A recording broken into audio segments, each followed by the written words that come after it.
दोस्तों, novel FM पर आपका स्वागत है। मैं मनदीप आपको आज नई कहानी सुनाऊंगा। आज की नई कहानी है चेतक का बलिदान। घने जंगलों और ऊंचे पहाड़ों के बीच बसा मेवाड़ वीरता और त्याग की धरती। यहाँ के राजा महाराणा प्रताप अपने साहस और देशभक्ति के लिए विख्यात थे। उनके पास एक घोड़ा था, चेतक। चेतक केवल एक पशु नहीं था, बल्कि महाराणा प्रताप का सबसे प्रिय साथी, उनकी ताकत और विश्वास का प्रतीक था। कहते हैं एक दिन एक साधु मेवाड़ के दरबार में आई। उनकी दृष्टि जैसे भविष्य में झांक रही थी।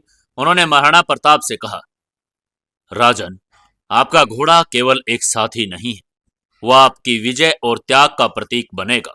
परंतु ध्यान रहे, उसकी अंतिम यात्रा आपकी सबसे बड़ी जीत का कारण बनेगी। महाराणा प्रताप इस बात को समझ नहीं पाए, लेकिन चेतक की चाल और उसके स्वभाव में कुछ अद्भुत था। वो राजा की हर भावना को समझ लेता था। साल 1556, हल्दी घाटी का युद्ध। अकबर की विशाल सेना के खिलाफ महाराणा प्रताप ने अपनी छोटी सी सेना के साथ युद्ध का बिगुल बजा दिया। यह केवल युद्ध नहीं था, यह स्वतंत्रता की रक्षा का यज्ञ था। दुश्मन की सेना ताकतवर और विशाल थी, लेकिन महाराणा प्रताप ने हार मानने से इनकार कर दिया। युद्ध के मैदान में चेतक की बहादुरी देखने लायक थी। उसकी तेज चाल, फुर्ती और समझदारी ने कई बार महाराणा प्रताप को दुश्मन के घातक वार से बचाया। युद्ध के दौरान महाराणा प्रताप ने अकबर की सेना के सबसे बड़े हाथी राम प्रसाद का सामना किया। यह हाथी दुश्मन की शक्ति का प्रतीक था। चेतक ने अपनी पूरी ताकत से दौड़ लगाई और राम प्रसाद के पास पहुंच गया।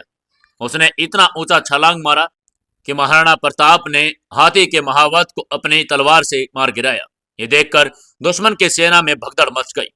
लेकिन तभी एक दुश्मन सैनिक ने चेतक पर भाला फेंक दिया। भाला उसके पिछले पैर में जाकर लगा। चेतक बुरी तरह से घायल हो गया, लेकिन उसने हार नहीं मानी। महाराणा प्रताप को बचाने के लिए उसने अपनी सारी शक्ति जुटाई और उन्हें युद्ध के मैदान से दूर लेकर जाने लगा। चेतक और महाराणा प्रताप के सामने एक चौड़ा नाला था। दुश्मन सेना पीछा कर रही थी और समय बहुत कम था। चेतक की हालात नाजुक थी, लेकिन उसने पीछे मुड़कर अपने राजा की ओर देखा, मानो कह रहा हो, राजा, मैं तुम्हें मरने नहीं दूंगा।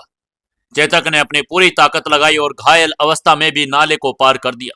जैसे ही महाराणा प्रताप सुरक्षित हुए, चेतक लड़खड़ाकर जमीन पर गिर पड़ा। महाराणा प्रताप उसकी ओर दौड़े, लेकिन चेतक की सांसें थम चुकी थी। महाराणा प्रताप का हृदय टूट गया।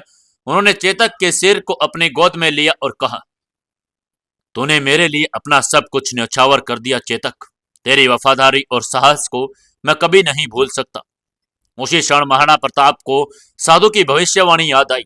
चेतक का बलिदान उनकी सबसे बड़ी विजय का कारण बना।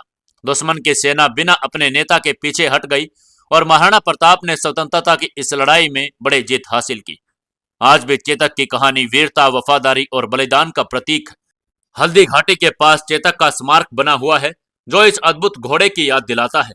यह कहानी हमें सिखाती है कि सच्ची वफादारी और साहस के बल पर किसी भी कठिनाई को पार किया जा सकता है। दोस्तों, आपको यह कहानी कैसी लगी? ऐसी ही कहानियां सुनने के लिए अभी के अभी सब्सक्राइब करें ओनली ऑन नोवेल एफएम।